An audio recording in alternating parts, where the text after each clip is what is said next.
తాజాంశం చూస్తున్నాం. మాజీ న్యాయమూర్తి ప్రభాకర్ రావు మృతి చెందారు. ఈస్ట్ మారేడ్పల్లిలోని తన నివాసంలో ప్రభాకర్ మృతి చెందారు.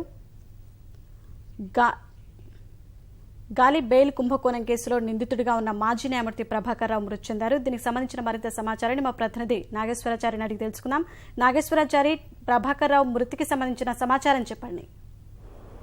షాహీన్, గాలి జనార్దన్ రెడ్డి బెయిల్ కుంభకోణంలో ప్రభాకర్ రావు నిందితుడిగా ఉన్నారు. ప్రభాకర్ రావు జిల్లా న్యాయమూర్తిగా పనిచేసి పదవి విరమణ చెందారు. అయితే గాలి జనార్దన్ రెడ్డికి బెయిల్ అంటే మోసపూరితంగా అక్రమ పద్ధతిలో బెయిల్ వచ్చే విధంగా ఆయన కుట్రపూరితంగా వ్యవహరించారని గతంలో ఏసీబీ అధికారులు ప్రభాకర్ రావును అరెస్ట్ చేశారు. ఆ తర్వాత ఆయన బెయిల్ పై విడుదలై ప్రస్తుతం కేసు ఏసీబీ కోర్టులో విచారణ జరుగుతుంది. ఈ నేపథ్యంలో ఆయన అనుమానాస్పద స్థితిలో మృతి చెందారు. ఆయన ఈస్ట్ మారేడుపల్లిలో నివాసంలో మొన్న అంటే 2 రోజుల క్రితం ఆయన మరణించినట్టుగా తెలుస్తుంది. అయితే ఇంట్లోనే తలుపులో తను ఒంటరిగా ఉన్న గదిలో ఆయన మరణించారు. లోపలికి గడియ పెట్టి ఉంది. ఆ తర్వాత ఆయన మృతదేహం పడి ఉండడం ఎంతకు బయటికి రావడంతో కుటుంబ సభ్యులు గమనించి ఆయన ఆసుపత్రికి తరలించారు. అప్పటికే మరణించడంతో ఆయన ప్రస్తుతం గాంధీ మార్చరీకి తరలించారు. అయితే ఇంకా ఆయనకు మరణానికి గల కారణాలు పూర్తిగా తేలాల్సి ఉంది. ఆయన ఆత్మహత్య చేసుకున్నారా లేక ఏదైనా గుండెపోటు కారణంగా మరణించారనే విషయాన్ని పోలీసులు ఆరా తీస్తున్నారు. మొత్తానికి అక్కడ ఉన్నటువంటి ప్రాథమిక విశ్లేషణ ప్రకారం ఇంకా పూర్తి స్థాయిలో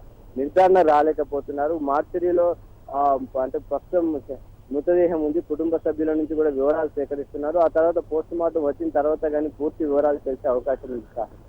ధన్యవాదాలు నాగేశ్వరాచారి.